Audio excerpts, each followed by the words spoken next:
उपन्यास साहित्य को फ़ायदा ये हुआ, जो लाभ होना था वो ये हुआ कि हमारी जो संस्कृति है वो साझा संस्कृति है। हिंदुस्तान की संस्कृति जो है वो मिली जुली संस्कृति है।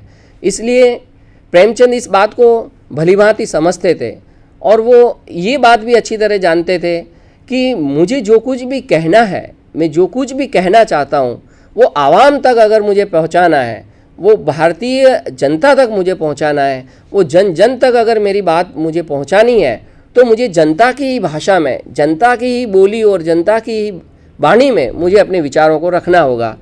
इसलिए उन्होंने अरबी, फ़ारसी, उर्दू के जो बोलचाल के शब्द हैं, बहुत कठिन नहीं लेकिन जो बोलचाल में जो प्रचलित शब्द हैं, उन शब्दों का उपयोग करने में उन्हें किसी प्रकार की उन्होंने झिझक महसूस नहीं की। इसी प्रकार उन्होंने भारतीय भाषाओं के भी जो तमाम भाषाएं, उनके जो प्रचलित शब्द हैं, उनको उन्होंने अपने लेखन में लिया।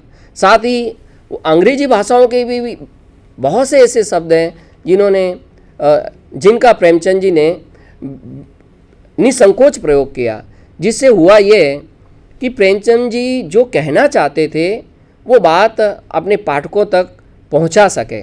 और वैसे भी हम एक पाठक और प्रेमचंद जी के पाठक होने के नाते इतना तो ज़रूर समझते हैं कि कोई भी रचनाकार चाहे कितनी भी उम्दा बात लेकर के, चाहे कितनी भी उदात्त बात लेकर के, चाहे वो कितनी ही वो अच्छी और भली बात लेकर के हमारे सामने आता है वो या जो वो लिखता है, लेकिन उस बात को पहुंचाने का जो माध्यम है वो भाषा है। यदि उसकी भाषा सर्वभोग्य नहीं है, यदि उसकी भाषा सहज और सरल और प्रांजल नहीं है, तो कितना भी बड़ा रचनाकार क्यों न हो, लेकिन वो अपनी बात कहने में वो असमर्थ रहेगा। और इस दृष्टि से यदि हम देखते हैं तो मैं वैसे प्रेमचंद और प्रसाद की तुलना नहीं कर रहा, लेकिन यदि प्रेमचंद अपनी जगह पर महान है और जयशंकर प्रसाद अपनी जगह पर महान है, ये दोनों ही समकालीन रचनाकार हैं। लेकिन यदि हम भाषाई स्तर पर इन दोनों ही रचनाकारों को देखते हैं तो प्रेमचंद का जो पाठक वर्ग है वो एक बहुत बड़ा पाठक वर्ग है। प्रसाद जी का जो पाठक वर्ग है वो प्रेमचंद जी की तुलना में थोड़ा कम है। तो इसका कारण यही है कि जहाँ जयशंकर प्रसाद जो है वो संस्कृत निष्ठ तत्सम शब्दावली का वो प्रयोग करने के आग्रही रहे हैं, वहीं प्रेमचंद जी जो है वो आवाम की भाषा, वो जनता की भाषा के आग्रही रहे हैं। इसीलिए प्रेमचंद जी जन जन तक पहुंच सके हैं, उसके पीछे उनकी भाषाई ताकत थी। दूसरी एक और प्रेमचंद जी के संदर्भ में मैं कहना चाहूँगा कि प्रेमचंद जी के पास एक बहुत बड़ा हथियार है और वो है उनका व्यंग्य। प्रेमचंद जी के उपन्यास साहित्य में व्यंग्य की धार या व्यंग्य का जो पैनापन है वो हमें सहज ही अपनी ओर आकर्षित कर लेता है। मैं उनके उपन्यासों में से कुछ एक उदाहरण आप लोगों के सामने यहाँ रखना चाहूँगा।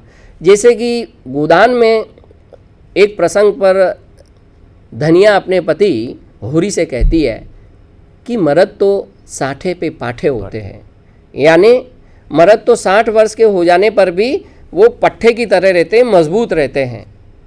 इस पर प्रेमचंद होरी के माध्यम से जो कहलवाते हैं वो भारतीय किसानों की जो दर्दनाक स्थिति है उसकी ओर सीधा व्यंग्य करते हैं। देखिए, होरी कहता है कि 60 तक पहुंचने की नौबत नहीं आएगी। धनिया अपनी पत्नी से कहते हैं कि 60 तक पहुंचने की नौबत नहीं आएगी धनिया, यानी 60 वर्ष की उम्र तक पहुंचने की तो नौबत ही नहीं आएगी। मैं जिंदा रहूँगा तो 60 वर्ष का होऊंगा ना।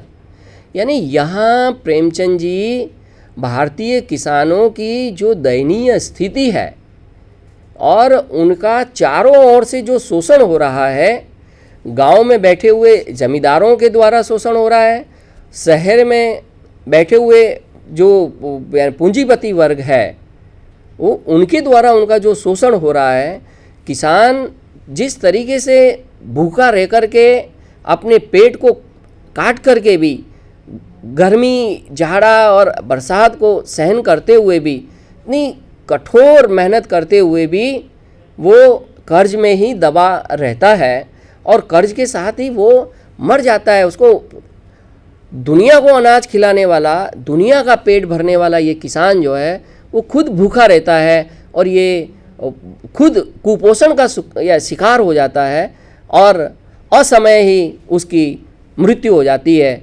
इस कड़वे सत्य को प्रेमचंद जी ने इस होरी के माध्यम से कहलवाया है कि मैं 60 वर्ष का होऊंगा तब न ये बात आएगी। इसी प्रकार एक और मैं प्रसंग आपको रखना चाहूँगा व्यंग्य का कि देखिए, गोदान में हम देखते हैं कि सबसे पहले होरी जो है अपने बेटे गोबर के लिए एक गाय लाना चाहता है। भारतीय किसान की एक मनसा होती है कि मेरे आंगन में एक गाय बंधी हो।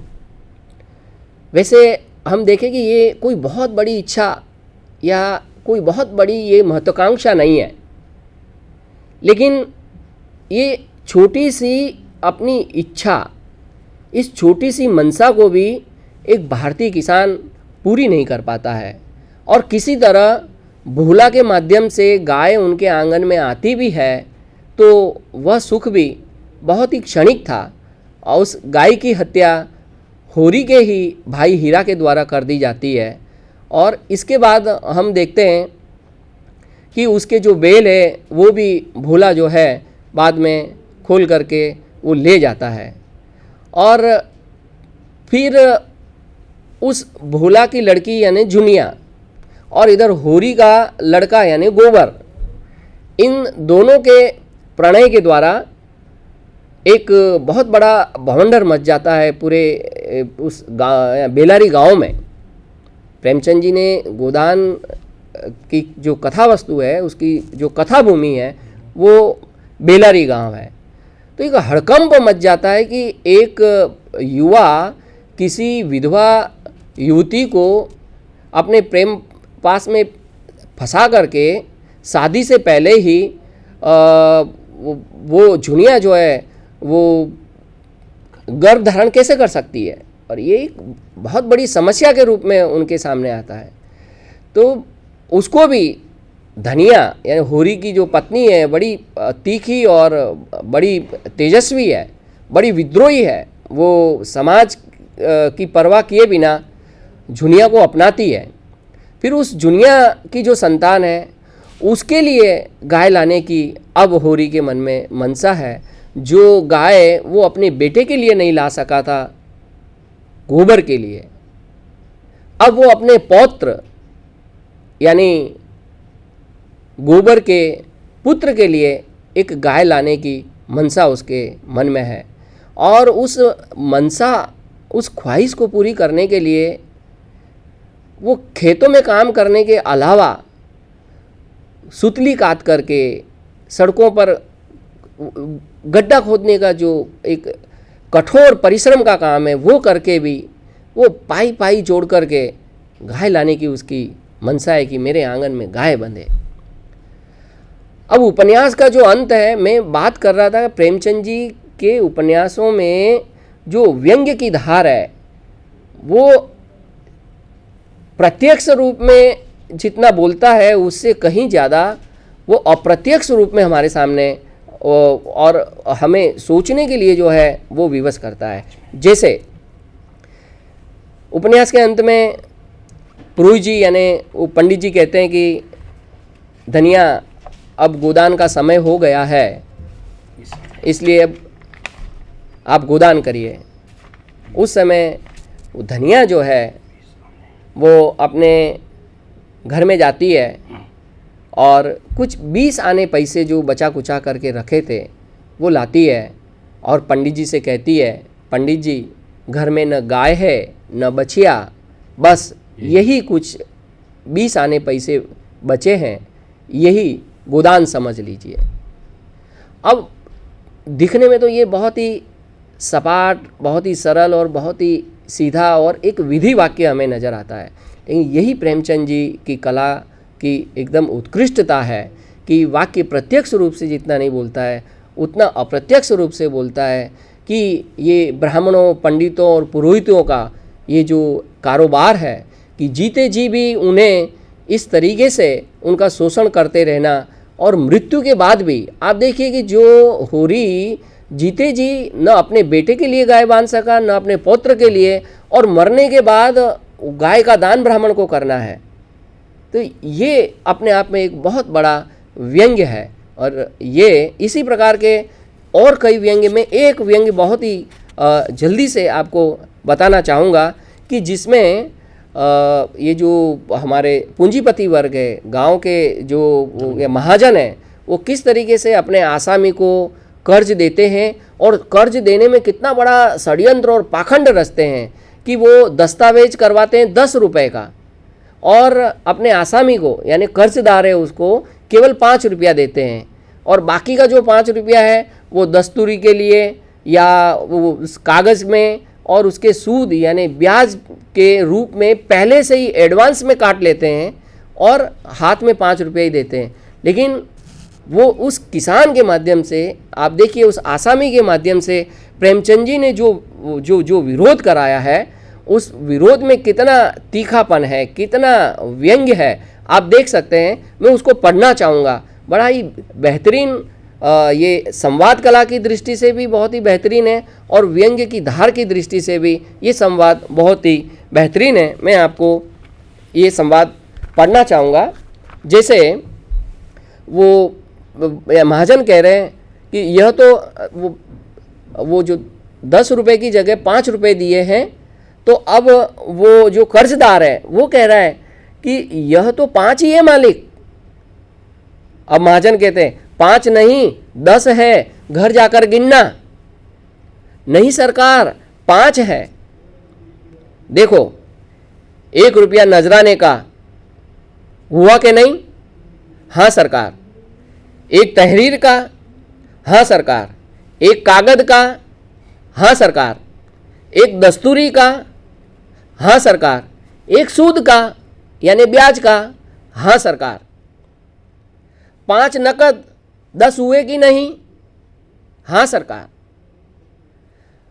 अब यह 5 भी मेरी ओर से रख लीजिए, वो कर्जदार कह रहा है। और ये चेतना प्रेमचंद जी उस समय जगा रहे हैं। वो कह रहे हैं कि वो कर्ज लेने वाला कह रहा है कि ये 5 रुपये भी आप मेरी ओर से रख लीजिए।